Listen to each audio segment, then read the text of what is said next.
Hello મિત્રો બધાને જય માતાજી, જય શ્રી કૃષ્ણ, જય દ્વારકાધીશ.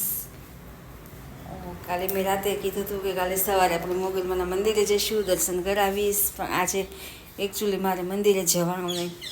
એનું કારણ છે કે મેં હમણાં જે આઈફોન લીધો છે ને, તો મને આઈફોનમાં છે ને ફાવતું નથી આ હેન્ડ્સ ફ્રીનું કનેક્ટ કરવાનું.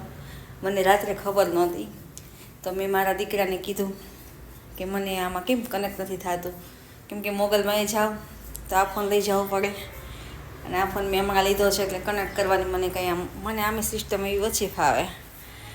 જે કાંઈ ન ફાવે આપ મને દીકરો કરી દે મારો છે ને એ હા, એટલે એમાં એવું છે. તો પછી કનેક્ટ કાંઈ થતું નહોતું, તો પછી શું કરું.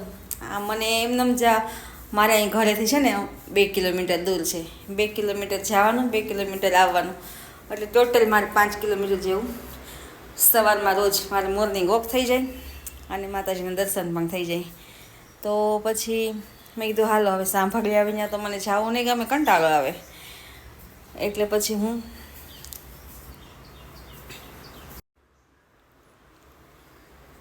મેં જવાનું કેન્સલ કર્યું. એટલે આજે હું તમને દર્શન નહીં કરાવી શકું મોગલમાના, નકર તો મારે જવાનું જોઈએ મોગલમાના મંદિરે જઈને દર્શન કરીને પછી હું સવારમાં સિરાવાને પછી જ કરું હું. પણ આજે આવું થઈ ગયું છે, એટલે સોરી, માફ કરજો બધાય.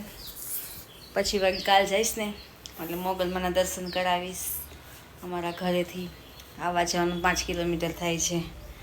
તો જો હવે સવારમાં બધું કામ પડ્યું છે. આ જો પથારી પડી છે. આ મારે રાજવીના પપ્પા સૂતા હતા, એ તો સવારમાં ઉઠીને ચા પાણી પીને ટિફિન લઈને વયા ગયા કારખાને. અને અહીંયા મારા ભાઈ જો રાજવીરભાઈ ભણે, રાતે ભણી લે, એને એકલા ઊંઘ ન આવે. હું નીચે હોલમાં સૂઉં તો એ મારી પાસે સુવા આવે, એ હજી સૂતો છે. હવે કચરા પોતાને એવું કામ કરશું અને કાલે આપણે મંદિરે જઈશું દર્શન કરવા. જય માતાજી, જય શ્રી કૃષ્ણ.